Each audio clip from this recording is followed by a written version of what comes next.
everybody, it's Brittany at Big Cat Rescue in Tampa, Florida, here to show you Kricket Serval and her home tour. So she's actually hanging out right over there on her coolaroo.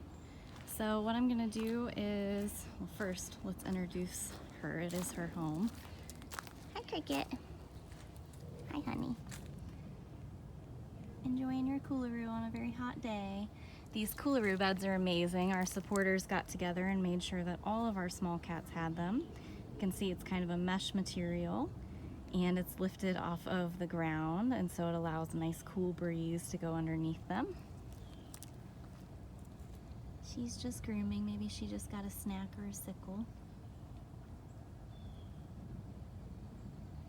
Now, the very interesting thing about Kricket Serval is that she had been raised by somebody who was a vegan and believed that Kricket should also be a vegan, which these guys are pure carnivores. So unfortunately that caused a lot of deformities and a lot of issues with the way that her body grew as she got older. So she's got a little bit of a limp and a curly tail, and her spine is a little out of whack, and it also looks as if before she came to live here she had broken a leg and it healed kind of funny. So she is in an appropriate home for the ailments that she has. The way we design these enclosures is in a bubble system. So I'll just kind of show you. There's a separating wall right here. So this section here where she was, she has a huge concrete den with lots of ferns on top. It's full of sand, so it stays nice and cool in there. Then she's got this back section here where she's got a lower den. She's got some toys, lots of natural plants, palmettos, and different foliage that she can hide in and roll around in. She is technically connected to the Funcation tunnel. However, there is not actually an accessible door put there yet.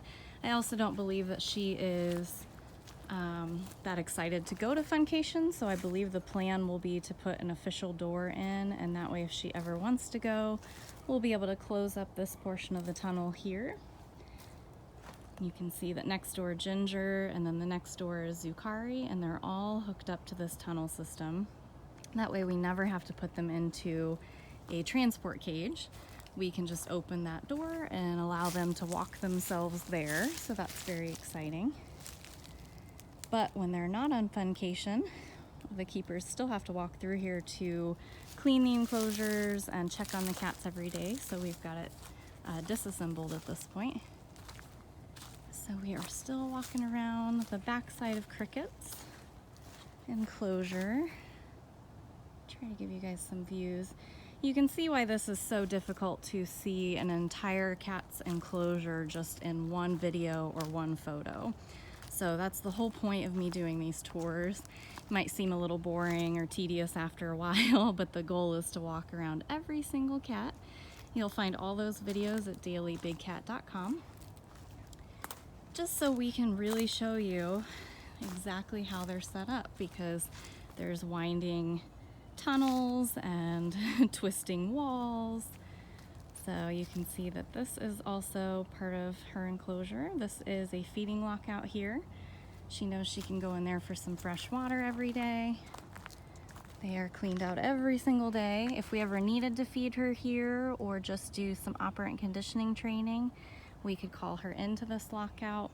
We get them used to going in there and us closing the guillotine door with the rope, so that if we ever had to transport them, take them to the vet, or move them for any other reason, we can do that very easily.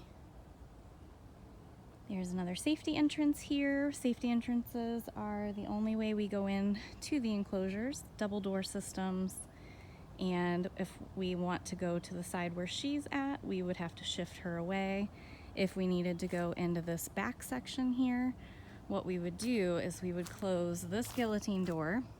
We would put clips and locks on it, and then we'd be able to go in this first door here, and then the second door is there.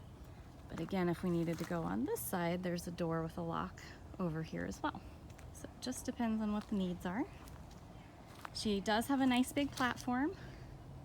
You don't see her up there as often as you would think. She really likes the coolaroo bed, or she really likes laying in the soft earth all the way in the back. So we'll just keep walking. This is her official lockout, where she does eat breakfast every day. So it has the chicken wire around it to keep birds and other things away so they don't bother her during breakfast time. You can see that there's a hose over here that reaches all of her water. Extra long hoses here so we can drag them around. So you can see she moved into the shade under her platform. All right, and once we turn this corner, we are right back where we started for Cricket. If you have any other questions about any of our enclosures here, you can go to bigcatrescue.org/cages. Thank you guys so much.